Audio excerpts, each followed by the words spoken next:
नमस्कार दोस्तों, मैं नवनीत दुबे स्वागत करता हूं साइड लुक न्यूज़ में आपका। दोस्तों, एक मुलाकात के क्रम में इस बार हम आपकी मुलाकात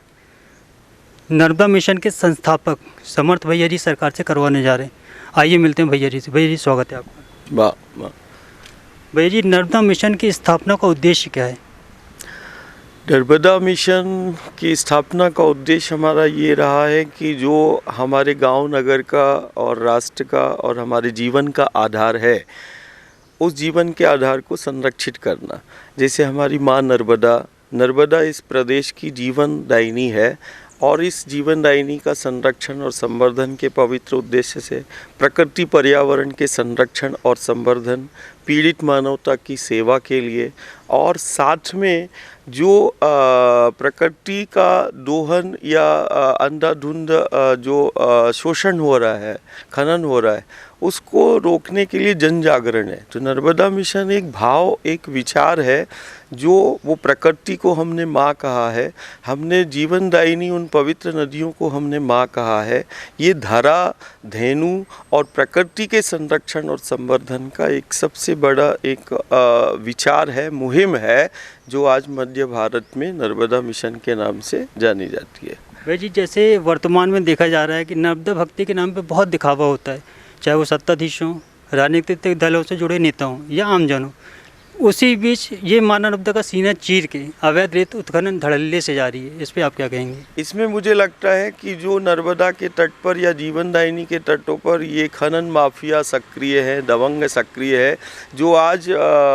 हरित क्षेत्र को, जो माँ का जीवन क्षेत्र है, जल संग्रहण क्षेत्र है, उस पर अंधाधुंध अवैध निर्माण, अवैध खनन जो चल रहा है, मुझे लगता है ये राजनीतिक संरक्षण इन दबंग और माफियों को है। और जब तक समाज जागृत नहीं होगा और जब तक समाज खड़ा नहीं होगा, मुझे लगता है इन लोगों का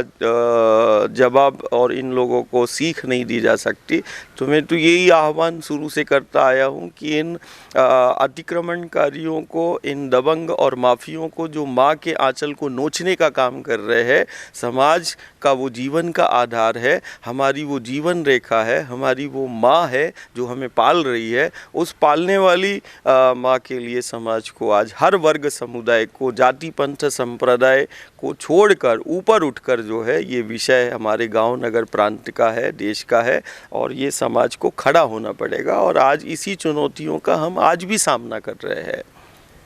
अब थोड़ा गौवंश पे आते हैं। गौवंश सियासतदारों के सत्ता सुख की सहज सीढ़ी बन के रह गया है, आप क्या कहेंगे? आज जैसे कि पूरा संस्कारधानी को और प्रदेश को पता है कि नर्मदा मिशन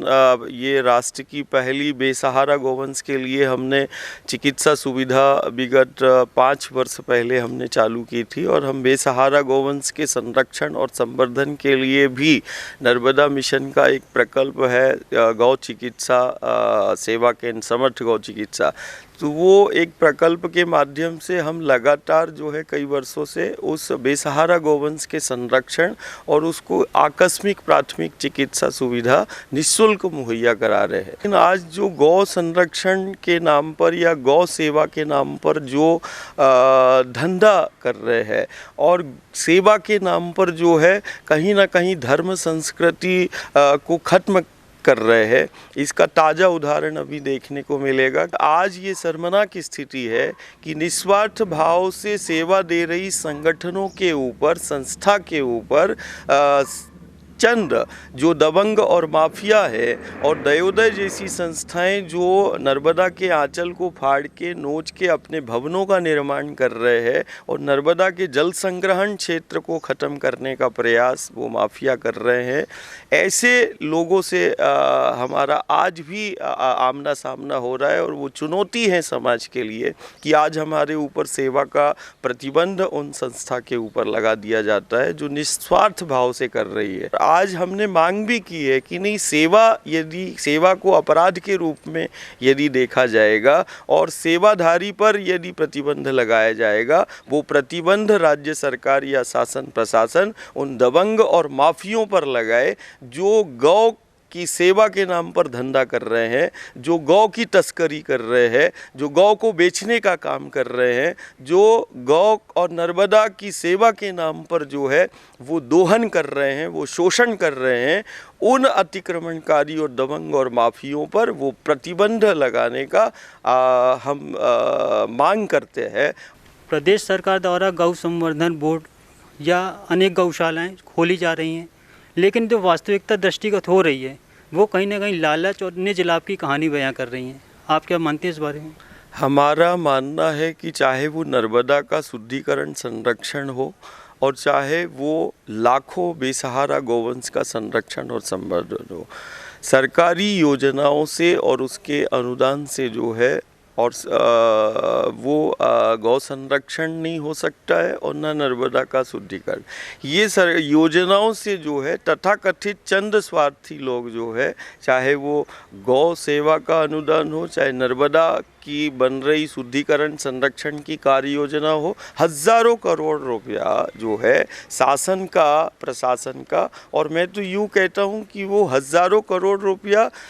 वो जन जन का है, समाज का है, और वो कार्य योजना बनती है कि नहीं गौ संरक्षण होना चाहिए, नर्मदा जी का संरक्षण होना चाहिए, लेकिन वो कार्य योजना सफल तब तक नहीं हो सकती है जब तक कि वो जन भागीदारी सुनिश्चित ना हो जाए। नहीं तो ये कार्य योजनाएं और ये हज़ारों करोड़ रुपया जो संरक्षण और संवर्धन के नाम पे, गौ के नाम पर निकलता है, ये कहीं ना कहीं अपने आप में एक भ्रष्टाचार का ही केंद्र बनता जा रहा है। कहीं ना कहीं राज्य सरकार को, शासन प्रशासन को जनभागीदारी सुनिश्चित करना पड़ेगी। शासन प्रशासन की योजनाएं जो है ऐसे ही भ्रष्टाचार की बलि चढ़ती जाएगी और हमारी गौ माता को भी हम नहीं बचा पाएंगे, ना नर्मदा मैया को हम बचा पाएंगे। अभी जैसा देखा कि हाल ही में तिलवारा घाट स्थित गौशाला में गौवंश मृत्यु को प्राप्त हुए, ऐसे में आपके नाम को बदनाम करने की कोशिश की गई, आप क्या कहेंगे इस पे? विगत दिवस जो घटना वहाँ नगर निगम द्वारा जो संचालित है गौशाला है, वहाँ पर संगठन और संस्थाएं निस्वार्थ भाव से सेवा दे रही है। ऐसे ही नर्मदा मिशन, समर्थ गौ चिकित्सा सेवा केंद्र निस्वार्थ भाव से सेवा, लेकिन सेवा से परेशानी जो इसको हो रही है वो सेवा से परेशानी वाले ये दबंग और माफिया है। और दयोदय जैसी संस्थाएं जो है एक निस्वार्थ सेवा भाव करने वाले वो गौ भक्तों पर और संगठन पर जो है आरोप, झूठा आरोप लगाती हैं। उसके पीछे कारण ये है कि सेवा करते, जो सेवा वहाँ चल रही है उस सेवा पर इन्होंने प्रतिबंध इसीलिए लगवाने का काम किया है, राजनीतिक संरक्षण और शासन प्रशासन पर दबाव बना के कारण। वहाँ पर वो नर्मदा के जल संग्रहण क्षेत्र पे जो माननीय उच्च न्यायालय में एक जनहित याचिका नर्मदा मिशन की है कि जीवनदायिनी के जीवन क्षेत्र जो जल संग्रहण क्षेत्र है, उस जल संग्रहण क्षेत्र पे कोर्ट का सीधा आदेश है कि जल संग्रहण क्षेत्र, हरित क्षेत्र में 300 मीटर तक किसी प्रकार का कोई निर्माण नहीं होगा। और ये सेवा और धर्म के नाम पर जो तथाकथित ये दयोदय जैसी संस्थाएं और उनसे जुड़े हुए जो धन बल के प्रभाव के वो दबंग और माफिया है, ये वहाँ पर उस माँ के आंचल को फाड़ के उसको काट के बेचने का काम जो कर रहे थे, वो सेवा के दौरान वो उनका रुका हुआ था, जिसके कारण आज कहीं ना कहीं झूठे आरोप और प्रत्यारोप जो है हमारे ऊपर या वो निस्वार्थ भाव से काम करने वाली नर्मदा मिशन के ऊपर, उस संस्था के ऊपर लगाया। वो दबंग और माफिया जो नर्मदा के आंचल को नोचने का काम कर रहे हैं और गौ माता को बेचने का काम कर रहे हैं, वो उनका जो है स्वार्थ पूर्ण नहीं हो पा रहा है, जिसके कारण वो स्वार्थी तत्व जो है हमारे ऊपर जो है झूठे आरोप प्रत्यारोप लगा रहे हैं। देखा जाता है सियासतदार बड़े बड़े मंचों से खड़े होकर गौ माता की जय बड़े बड़े उद्घोष लगाते हैं, लेकिन जो वास्तविकता दिख रही है गौ वंश का बढ़ता मृत्यु दर का आंकड़ा ये कुछ और हकीकत बोल रहे हैं, इसमें आप क्या कहेंगे? आज गौ के संरक्षण के नाम पर और नर्मदा के शुद्धिकरण संरक्षण के नाम पर जो है हम तो यही बोलेंगे कि नहीं, बड़ी बड़ी योजनाएं भी बनती हैं, बड़े बड़े वचन भी बोले जाते हैं। कहीं ना कहीं जो है, मैं बार बार यही 14 वर्षों से बोलता आया हूँ कि कहीं ना कहीं समाज को खड़ा होना पड़ेगा और जो गौ संरक्षण संवर्धन या नर्मदा के शुद्धिकरण संरक्षण पर जो हमारी आस्था का भी केंद्र है, लाखों करोड़ों की आस्था का केंद्र है, और उस पर जो कुठाराघात होता है, उस पर जो सेवा के नाम पर धंधा और भ्रष्टाचार की बलि वो सेवा वाले चढ़ा देते हैं, और चंद लालची लोग जो है वो कहीं ना कहीं शासन प्रशासन के भी बीच में है, कहीं समाज के बीच में है, कहीं ना कहीं इनको जो है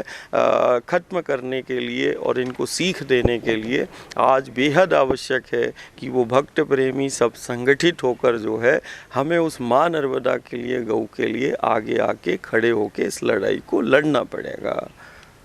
देखा जा रहा है गौशालाएं इस प्रदेश सरकार द्वारा दिनों दिन बढ़ाई जा रही हैं, पर वहीं जो कत्ल खाने वो और अत्याधुनिक और संसाधनों से युक्त होते जा रहे हैं। इसमें प्रदेश सरकार एक और तो बोलती है हम गौ माता की सुरक्षा, उसकी उचित देखभाल की बात कर रहे हैं, वहीं दूसरी ओर जो हकीकत दिख रही वो गाय की मौत का कारण है। इस पर आप क्या कहेंगे? एक तरफ राज्य सरकारें गौशालाओं का निर्माण कर रही है और दूसरी तरफ जो है गौ तस्करी या कत्ल खानों में जो है गाय कट भी रही है। इसमें बड़ा एक चिंतन का विषय है कि एक तरफ हम निर्माण तो गौशालाओं का कर सकते हैं, लेकिन मैं बार बार ये बोल रहा हूँ कि कोई भी सरकार, राज्य सरकार हो, केंद्र सरकार हो, वो गौ संरक्षण संवर्धन तब तक संभव नहीं है कि हम गौशालाओं को बनाने के लिए हज़ारों करोड़ रुपया का योजना ले आते हैं और हम गौशालाएं बना लेते हैं, लेकिन उसमें जब तक जन भागीदारी सुनिश्चित नहीं होगी तब तक गौ संरक्षण संवर्धन संभव नहीं है। ये हज़ारों करोड़ रुपए की कार्य योजना जो बनती है गौ संरक्षण के नाम पर, गौ सेवा के नाम पर, और ये योजनाएं बनती है उसी समय वो गाय की ये स्थिति भी है कि हम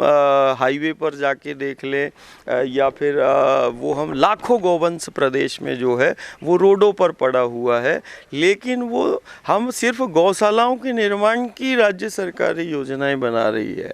और अनुदानों पर और इस पर योजनाओं पर वो लाखों नहीं करोड़ों रुपए खर्च कर रही है। वो सब व्यर्थ इसीलिए है कारण वो जन भागीदारी सुनिश्चित नहीं है और ये कहीं ना कहीं भ्रष्टाचार हो जाता है और गौ सेवा के नाम पे जो हज़ारों करोड़ रुपया का व्यय होता है वो तथाकथित चंद स्वार्थी लोग जो है वो उस गौ सेवा के नाम पर आए पैसे को लूट लेते हैं या निर्माण पे आए पैसे को जो है वो खर्च कर लेते हैं और माँ की स्थिति जस की तस रहती है। पातालकोट से आपका एक विशेष लगाव है, कुछ जान सकते क्यों? पातालकोट विश्व धरोहर में आता है। पातालकोट एक ऐसा स्थान है जो छिंदवाड़ा ज़िले में स्थित है कि वो देश की 12 से 15% आबादी को जीवन देने में उसका योगदान है।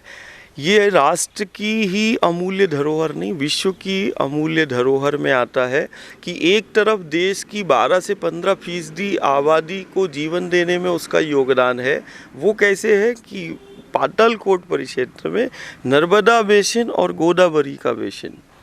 वो क्षेत्र है जहाँ पर गोदावरी का जल संग्रहण क्षेत्र और नर्मदा का जल संग्रहण क्षेत्र है। तो गोदावरी और नर्मदा ये दोनों का बेसिन है। दुनिया का सबसे दुर्लभ औषधीय वन भी